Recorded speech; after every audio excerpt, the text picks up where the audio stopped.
यदि आप नहीं पहुंचे तो फिर वो बात आप पर लागू नहीं होगी। यदि आप पहुंच गए उस स्थिति तक, साधना की चरम सीमा तक, तो फिर आपके लिए दोष नहीं है। जी गुरु जी, हम करेंगे। आपसे ही पूछना चाहते ये सब। एक संत जी का था, एक संत जी थे, उनके पुत्र की मृत्यु हो गई जी तो वो अचेत हो गए। जी तो पुजारी जी ने कहा क्या हुआ, पुत्र का वियोग लग रहा है? बोले नहीं, पुत्र का वियोग नहीं लग रहा है। बोले अब पुत्र की मृत्यु हो गई, इतने दिन सूतक रहेगा, इतने दिन प्रभु का दर्शन नहीं हो पाएगा। तब पुजारी जी ने कहा ठीक है, आप एक काम करना, आप तो आना, आप तो करना पूजा। बेटे की मृत्यु हो गई, उनको इस बात का दुख नहीं था कि बेटे की मृत्यु हो गई, उन्हें दुख इस बात का था कि अब भगवान का मंदिर और भगवान का प्रसाद सेवा छूट जाएगी 10 दिन के लिए। तब पुजारी जी ने कहा कि नहीं नहीं, तुम तो आना। अब बताइए, इस स्थिति जिसका बेटा मरा पड़ा हो और वो इस बात के लिए रो रहा है कि प्रभु की सेवा छूट जाएगी, यदि ऐसा भाव किसी के अंदर है तब तो सूतक में भी वो भगवान की सेवा करे। जी पर इस कोटि का हो तो जी गुरु जी, तो अब ये कोटि आप देख लीजिए किस में है, ये स्थिति किस में है। अब ये स्थिति तक पहुंच पाना, यदि आप पहुंच गए हैं तो बहुत अच्छी बात है। अब बेटा कोई भी अब कोई मर जाए और आप हाथ पांव पटक के रोएं और फिर जी कहें कि नहीं जी हमें तो सूतक लगेगा ही नहीं, हम तो भगवान के भक्त हैं। अब आप मोह माया में घिरे पड़े हैं और ये भी, तो फिर तो भाई देखो जो नियम है वो मानना है। आप उस कोटि के हैं तो फिर आपका कोई दोष नहीं है, क्योंकि आप पार कर गए सारी सीमाएं, क्योंकि आप चरम भक्ति की ओर पहुंच गए हैं। यदि उस स्थिति तक हैं तब तो उन जो पूज्य महाराज जी ने बोला है वो उस स्थिति के लिए बोला है। समझो, संत जब बोलते हैं ना तो उनकी पूरी बात समझनी पड़ती है कि वो ये बात क्यों बोल रहे हैं और किस स्थिति के लिए बोल रहे हैं। हर व्यक्ति के लिए हर बातें नहीं होती। जी गुरु जी, समझ में आ गई गुरु जी? बीज समझ में आ गई? जी गुरु जी। हाँ, बीज मंत्र क्या होता है? बीज मंत्र होता है जो मूल मंत्र है। जी आपका जो मूल मंत्र है वही बीज मंत्र है। गुरु जी, मेरा तीसरा प्रश्न है, जन्म मरण विवाह गति होई जहाँ लिखई ता होई। जन्म विवाह मरण गति होई जहाँ जस लिखा तहाँ तस होई। गुरु जी, ये जैसा लोग प्रेम करके विवाह कर ले, भी लिखा रहता है? देखो, कुछ चीजें ऐसी होती हैं कि हमारे बुद्धि और विवेक पर निर्भर करती हैं। जी, जैसे भगवान ने आपको बुद्धि देकर स्वतंत्र कर दिया है। जी, जैसे गाड़ी है तो गाड़ी में, गाड़ी बनाने वाली कंपनी ने ब्रेक और एक्सीलेटर दोनों बनाए हैं। जी गुरु जी। अब ये आपको डिसाइड करना पड़ता है कि कहाँ एक्सीलेटर की जरूरत है और कहाँ ब्रेक की जरूरत है। जी गुरु। तो वो आप अपनी बुद्धि से दबाते रहते हैं।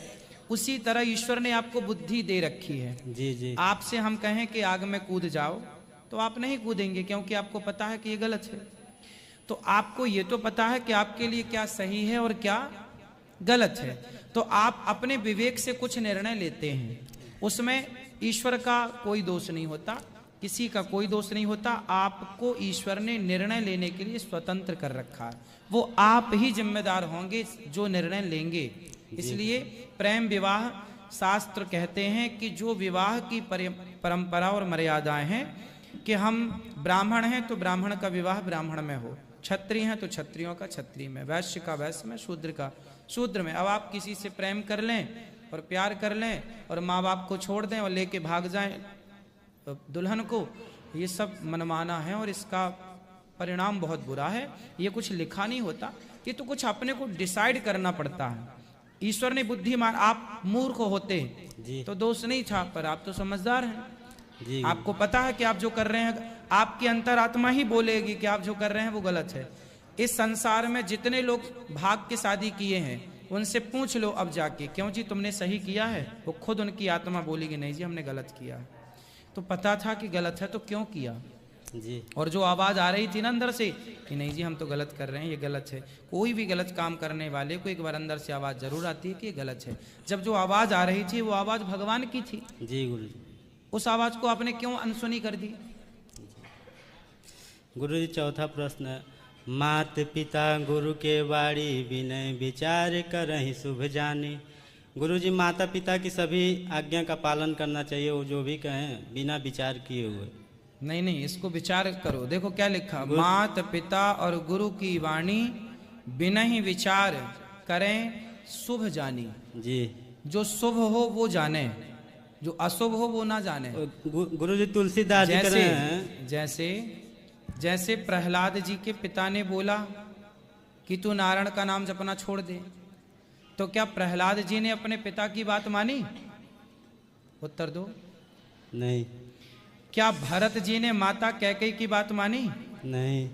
क्या राजा बलि ने शुक्राचार्य जी की बात मानी? नहीं। नहीं।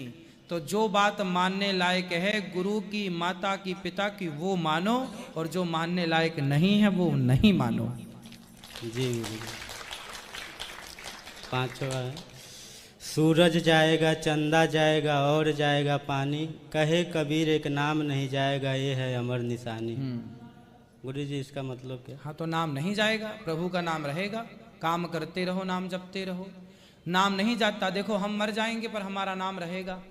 रावण मर गया पर रावण का नाम आज तक है। ओसामा मर गया, ओसामा का नाम अभी तक है। जी। है ना? आप हिटलर मर गया पर हिटलर का नाम, स्वामी विवेकानंद जी चले गए पर नाम अभी तक है। मीराबाई चले गई पर नाम अभी तक है। महाराणा प्रताप चले गए पर नाम अभी तक है। झांसी की रानी चली गई पर नाम अभी तक है। ऐसे ही व्यक्ति चला जाएगा पर उसका किया गया अच्छा या बुरा कर्म उसके नाम पर ठप्पा लग जाएगा, प्रतिष्ठित हो जाएगा। ऐसी भगवान का नाम है, उस नाम के आश्रित रहो, कल्याण हो जाएगा। एक नाम ही आधार है। गुरु बिन माला फेरते गुरु बिन करते। हमारे इस यूट्यूब चैनल को सब्सक्राइब करना ना भूलें। जय श्री कृष्ण, राधे राधे। गुरु के बिना सब निष्फल है, कबीरदास जी कह रहे हैं जी कि सब गुरु के बिना। देखो गुरु के बिना ना प्रॉपर ज्ञान नहीं होता। जी गुरु। हम कितना भी पढ़ जाएं, कितना भी पुस्तकें पढ़ लें, कितना भी सत्संग कर लें, पर जब तक गुरु की शरण में नहीं जाएंगे। जी। गुरु की शरण में क्यों जाया जाता है? जब तक गुरूर होगा तब तक गुरु की शरण में नहीं जाया जाएगा। जब गुरूर मिट जाएगा तभी गुरु की प्राप्ति होती है। जी। तो गुरूर है तो फिर व्यक्ति सही रास्ते पर चल ही नहीं सकता। इसलिए गुरु बिन भवनिधि तरय न कोई, जो विरंचि शंकर सम होई। ब्रह्मा हो, विष्णु हो, शिव हो, राम हो, कृष्ण हो, सब धरती पर आए तो गुरु परंपरा को फॉलो किया। इसलिए गुरु आवश्यक हैं, उनके बिना गति नहीं है। ये बात सच्ची है, क्योंकि बिना गुरु के हमें वो ज्ञान हो ही नहीं सकता जो होना है। जी गुरु। गुरु जी एक भजन सुनाना चाहते हैं। थोड़ा सा सुनाना, सबको मौका दो। अजी राम कृष्ण से कौन बड़ा, उन्होंने तो गुरु कीन।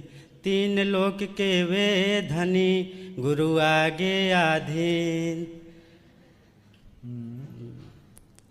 खुश रहिए। हमारे गुरु के दो भुजा, गोविंद के भुज चार। और चारों से कुछ ना सरे, गुरु उतारे पार। हो मुझे दास बना कर रख लेना, भगवान तू अपने चरणों में। मुझे दास बना कर रख लेना, भगवान तू अपने चरणों में। भगवान तू अपने चरणों में। भला हूँ बुरा हूँ तेरा हूँ, तेरे द्वार पे डाला डेरा हूँ। मुझे चाकर समझ कर रख लेना, भगवान तू अपने चरणों में। जब अधम से अधम को तारा है, उसमें भी नाम हमारा है। हो मुझे दास बना कर रख लेना, भगवान तू अपने चरणों में। गुरु जी राधे राधे। खुश रहिए। जल्दी गुरुजी चरणों में कोटि कोटि प्रणाम। जी जी हम लोग मैया। बम्बई से बसी गांव से आप आए थे लॉकडाउन में, ऐसा सुना है मैंने सहेली से। तभी आप बोलते माँ की सेवा करो। मेरे माँ ने तो मेरे साथ बहुत धोखा किया। हाँ। बहुत मतलब बहुत धोखा किया है। हम लोग 4 बहन थे, भाई था एक, भाई मर गया। अब माँ बोलती तुम लोग 4 बहनों बंटवा दो, ले लो मेरा। उसने क्या किया, मेरा हस्बैंड 20 साल में गुजर गई कोरोना से। 2 महीने नहीं हुआ तो उसने मेरे साथ बहुत गलत काम किया। माँ ने मेरे को नहीं दिया कुछ, दूसरी बहन को दिया। और उसका हस्बैंड है मुसलमान है, उसने धमकी दिया, बहुत कार्रवाई की, मेरे ऊपर केस भी लड़ाई कोर्ट में। आपके पति क्या करते थे? डीमार्ट में सुपरवाइजर थे। बेटा क्या करता? 2 बेटे, एक बाहर रहता है, एक बेटे अच्छे, छोटा बेटा आपकी उम्र का है। क्या करते हैं दोनों वो बच्चे? बाहर रहता है, एक छोटा सिप पे। और बड़ा वाला तो सिविल। अच्छा कमाता है? अच्छे कमाते दोनों। तो फिर माँ की संपत्ति की आपको क्या जरूरत है? वही बेटे बोले मम्मी जाने दो करके। वही। तो आप क्यों बोलती हो कि माँ बुरी थी? संपत्ति दे देती तो अच्छी थी, नहीं दिया तो बुरी वैसा है। नहीं, लेकिन तभी बोला था ना, कल ले लो, चारों बट्टा ले लो करके। हाँ, देखो होता है, माँ बाप को ऐसा नहीं करना चाहिए, बराबर सबको देना चाहिए, देना लेकिन चाहिए ना फिर। ठीक है, माँ बाप ने हमें जन्म दे दिया, इतना बहुत है। देखो, माँ बाप से हम शिकायत करने के अधिकारी नहीं हैं, समझो। वो हमें जन्म दे दिए, इस संसार में आने का एक मौका मिल गया, सही बात, इतना बहुत था। सही बात। अब आपके बच्चे कमा के खाएं, सही बात है। हाँ, उनके लिए सारा संसार खुला है। सही बात। माँ की कितनी संपत्ति रही होगी? 1 लाख, 2 लाख, करोड़, 2 करोड़, और कितना था? सही बात है। कितना था? मतलब जगह थी बाजू में, हम लोग बेन दिया था एक। मेरे घर में मैं जय रहती ना, उधर आपको ना छोटा। माँ क्या देगी? माँ ने जन्म दे दिया, अब जो देने वाले हैं भगवान हैं। सही आप तो भगवान के आश्रित रहो, खूब बच्चों को योग्य बनाओ, टैलेंटेड बनाओ। मैंने बर्तन हाँ, धो के बनाया। बेटा कमाओ, किसी पर आश्रित नहीं रहना। नहीं चाहिए। फ्री में कोई दे, माँ दे, बाप दे तो मना कर दो। आप तो दान पुण्य कर दो, हम में काबिलियत होगी हम कमा, हमारे बच्चे में काबिलियत होगी कमाएगा, हम में काबिलियत होगी कमाएगा। हमें किसी को कभी बुरा नहीं बोलना चाहिए, सही बात है। सही हमें कभी किसी पर आरोप नहीं लगाना चाहिए, हमें अपने बलबूते काम करना चाहिए। हम नमक रोटी खाने वाले लोग हैं, हम नमक रोटी खा लेंगे पर आपसे मांगेंगे नहीं। सही बात है। हम तो अपने बाप से भी नहीं चाहते रत्ती भर। वही केस दर्ज है, बच्चे लोग बोले जाने दो मम्मी करके छोड़ दो। हाँ, तो अब आप ये गाना मत गाओ। मैंने सुना, बच्चे लोग का सुना, हाँ बहुत किया, लेकिन मैं सच करने जाती, वो झूठ करती। अब आपको अपनी माँ के प्रति ये गाना नहीं गाना कि हमारी माँ ने हमारे साथ धोखा किया। माँ है अभी है। हाँ, तो अब उसकी सेवा करो, खुश रखो माँ को। माँ से कभी ये उलाहना मत दो कि तुमने हमारे साथ गलत किया। माँ के साथ सदा आप ये भाव रखो कि माँ आपने हमारे साथ बहुत अच्छा किया। वो उल्टा बोलती, मैं नरक जाएगी करके। कौन? माँ आपको बोलती है? हाँ। तो बोलना ठीक है, मैं नरक जाऊंगी कोई बात नहीं। आप माँ की दुआएं हो या माँ की बद्दुआएं हो, आप गलत नहीं किए ना। नहीं किया। तो आपने यदि देखने वाला ईश्वर है, सही बात है। इसलिए कोई आपको बद्दुआएं भी देगा तो उसकी बद्दुआएं भगवान दुआओं में बदल देते हैं, क्योंकि आप तो गलत हैं ही नहीं। यदि आप गलत हैं तो उसकी दुआएं काम करें, उसकी बद्दुआएं काम करेंगी। और यदि आप गलत नहीं है तो कहावत गांव में कहते हैं, कौआ के कोसने से जानवर नहीं मरता। नहीं मरते, सही बात है। ये कहावत गांव की है कि आप कोई कितना भी आपको कोसे मतलब आपको बोले, गलत बोले कि तुम तो नरक जाओगे, तुम तो ये, ऐसा कुछ नहीं होता। हर व्यक्ति अपने कर्मों के आधार स्वर्ग नरक पाता है, किसी के बोलने से नहीं। अगले साल भी आई थी, दूसरी बार है, हम सहेली लोग का है। हाँ, तो आपकी माँ बहुत अच्छी है, आपको ये बोलना है, बहुत बुरी है ये नहीं बोलना है। सही बात है। ठीक है, चलिए। राधे राधे गुरु जी। जी गुरु जी के चरणों में कोटि कोटि प्रणाम। जी। गुरु जी, जो हमने तुलसी जी की माला धारण किए हुए हैं, हाँ, वो हम पहन के सूतक में जा सकते हैं? तुलसी की माला, यदि आपने किसी की मृत्यु में गए हैं, अंतिम संस्कार में, जी गुरु जी। तो तुलसी माला नहीं पहन के जाना चाहिए। जी। यदि गए हैं तो अपनी माला निकाल करके उस मृत चिता पर डाल दो, ताकि उसकी परम गति हो। चिता पर तुलसी की एक भी दाना जल जाए ना तो उसकी सदगति हो जाती है, तुलसी की चिता मानी जाती है। ठीक है गुरु जी। और तुलसी की माला पहन करके नहीं जाना चाहिए, यदि गए हैं तो वो विसर्जित कर दो। ठीक है गुरु जी। उसे पहने मत रहो, दूसरी पहन लो। ठीक है। ठीक है। ठीक। हाँ, राधे राधे गुरु जी। राधे राधे। गुरुजी राधे राधे। राधे राधे। आज हमारी शादी की 25वीं सालगिरह है गुरुजी। कौन सी 30वीं? 25वीं। 25। वृंदावन आए हुए इसी वजह से आशीर्वाद लीजिए। अच्छा है, खुश रहिए, आप सदा सुखी रहिए, स्वस्थ रहें, और 75वीं सालगिरह मनाने भी वृंदावन आइएगा। ये मेरा छोटा बेटा क्वेश्चन करना चाहता है। हाँ हाँ कराओ। गुरुजी राधे राधे। राधे राधे। गुरुजी जो रामायण है, हाँ हाँ। तो उनमें बताया गया है जो राम जी थे वो 14 साल का वनवास करके अयोध्या आए थे, तो उस दिन अयोध्या में घी के दीपक जलाए गए थे। हाँ। तो उस दिन से हम लोग उस दिन दीपावली मनाते हैं। हाँ। तो जब दीपावली मनाते हैं तो राम जी और सीता जी की जगह हम लोग गणेश जी और लक्ष्मी जी को क्यों लाते हैं? क्योंकि राम जी दीपावली के दिन नहीं आए।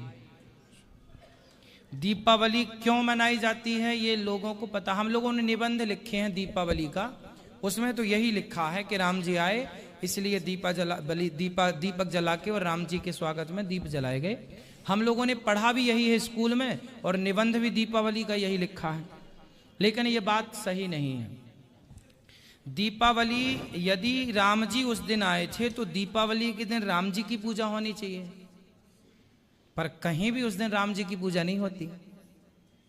लक्ष्मी जी और गणेश जी की पूजा होती है, और दक्षिण भारत में लक्ष्मी और नारायण की पूजा होती है। एक्चुअली दीपावली क्यों मनाई जाती है? दीपावली के दिन समुद्र मंथन से जो लक्ष्मी जी प्रकट हुई थी, दीपावली के दिन ही भगवान नारायण का लक्ष्मी जी से विवाह हुआ था। तो ये विवाह उत्सव में दीप प्रज्वलित किए जाते हैं, ना कि राम जी का आगमन। राम जी के आने की तिथि दूसरी है, पर चूंकि दशहरा होता है और दशहरे के बाद फिर वो दीपावली की मान्यता है। दीपावली 4 त्योहार हैं हमारे हिंदू धर्म के, चारों वर्णों के 4 त्योहार हैं। ब्राह्मणों का त्योहार है श्रावणी, क्षत्रियों का त्योहार है दशहरा, वैश्यों का त्योहार है दीपावली, और शूद्रों का त्योहार है होली। पर ये चारों त्योहार हम चारों लोग एक साथ मनाते हैं। ये त्योहार दीपक जला करके दीपावली मनाते हैं। लक्ष्मी और गणेश की पूजा क्यों है, इसका एक कारण समझते हैं। लक्ष्मी और नारायण की पूजा होती है दीपावली के दिन। समझो किसकी पूजा होती है? लक्ष्मी जी और नारायण की। ये होती है दक्षिण में, उत्तर में लक्ष्मी गणेश जी की होती है। इसका मेन रीजन है कि लक्ष्मी जी के संग गणेश जी इसलिए बैठते हैं क्योंकि लक्ष्मी जी धन की माता हैं और गणेश जी बुद्धि के देवता हैं। तो जो बुद्धिमान होगा गणेश जैसा, गणेश जी कौन है? बुद्धिमान। हाँ, जो गणेश जैसा बुद्धिमान होगा लक्ष्मी जी उन्हीं के पास तो होंगी, इसीलिए लक्ष्मी जी गणेश जी के बगल में। अब जो बुद्धिमान नहीं होगा, बुद्धू होगा, बुद्धू, उसके पास लक्ष्मी जी क्या करेंगी? इसलिए बुद्धू नहीं, गणेश जी जैसा बुद्धिमान। बुद्धिमान, इसलिए लक्ष्मी जी गणेश जी के साथ बैठती हैं। जबकि यथार्थ में दीपावली के दिन लक्ष्मी नारायण का पूजन होता है। लक्ष्मी गणेश जी का उत्तर भारत में ये परंपरा कहाँ से बन गई? उसका मेन रीजन ये है कि गणेश जी बुद्धि के प्रतीक हैं, लक्ष्मी जी धन की है, तो लक्ष्मी बुद्धिमान के पास धन रहेगा, ये सिंपल है। लेकिन होना है लक्ष्मी नारायण की पूजा। ठीक है, राधे राधे गुरुजी। राधे राधे। पंडित ज्वाला प्रसाद जी की रामायण बंबई छापा की है, उसमें राम जी के आने की तिथि अलग है। कब राम जी वनवास गए जाने की तिथि, कब राम जी आए आने की तिथि, कब सीता हरण हुआ वो तिथि, सब कुछ है। हमने कथा में कई बार बताई भी हैं चीजें। राधे राधे महाराज जी। जी महाराज जी, मेरा एक प्रश्न ये है कि पितृपक्ष जब होता है, हाँ, तो हम अपने पितरों को जल अर्पण करते हैं, ठीक है, लेकिन गरुड़ पुराण में ऐसा वर्णन आता है कि मृत्यु के उपरांत जो आत्मा होती है उसे अतिवाहक शरीर प्राप्त होता है और वो 1 साल तक यमलोक की यात्रा करती है, 1 साल बाद यमलोक पहुंचती है, और उसके बाद उसका जो पाप और पुण्य के हिसाब से स्वर्ग और नरक जो भी है उन्हें मिलता है। ठीक। तो ये जो पितृ पक्ष में जो कहते हैं पितृलोक में पितृ हैं, हाँ, तो उनका मतलब कैसे वो पितृलोक में कैसे जाते हैं, और ये कैसे पता चलता है कि हमारे पितृलोक में रह रहे हैं या फंसे हुए हैं? तो इसका थोड़ा कुछ बताते आप। आप ट्रेन से कभी यात्रा किए हैं? बहुत बार। तो जब ट्रेन लेट हो जाती है तो आप कहाँ बैठते हैं? प्लेटफॉर्म पे। वहां पर एक वेटिंग रूम भी होता है? बिल्कुल, हाँ। कभी गए हैं वहां? हाँ हाँ बिल्कुल गए। जब ट्रेन हमारी 4 घंटे 6 घंटे कभी कभी लेट होती है तो हमें वेटिंग रूम में फ्लाइट में भी कभी हम फ्लाइट लेट हो जाती है तो वेटिंग, जी जी बिल्कुल बैठना हमें पड़ता है। वेटिंग रूम होता है वहां पर वेटिंग। उसी तरह जब आपके पिता दादा मर करके जाते हैं जी और जब उनके यमराज जी पुण्य चेक करते हैं कि आपने कितने पुण्य किए, जैसे आपने 10वीं का एग्जाम दिया तो कॉपी चेक होगी, पास होने के लिए कम से कम 33 नंबर चाहिए 33, पर आपके 31 नंबर हैं जी तो क्या आपको पास किया जाएगा?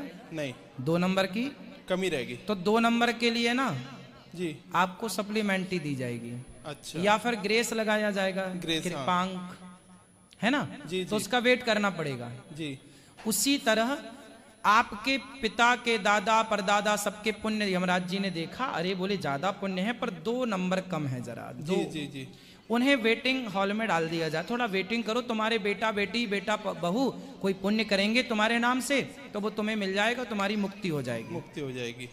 तो वो जो वेटिंग में है उन्हीं को बोलते हैं पितृलोक। अच्छा वो एक्चुअली पितृलोक है, जैसे मृत्यु लोक में हम, स्वर्ग लोक में देवता, सत्य लोक में ब्रह्मा, शिव लोक में शिव जी, वैकुंठ लोक में भगवान नारायण, साकेत लोक में राम जी, गौलोक में भगवान कृष्ण, ऐसे पितृलोक में पितर रहते हैं हमारे पूर्वज जो दक्षिण में है।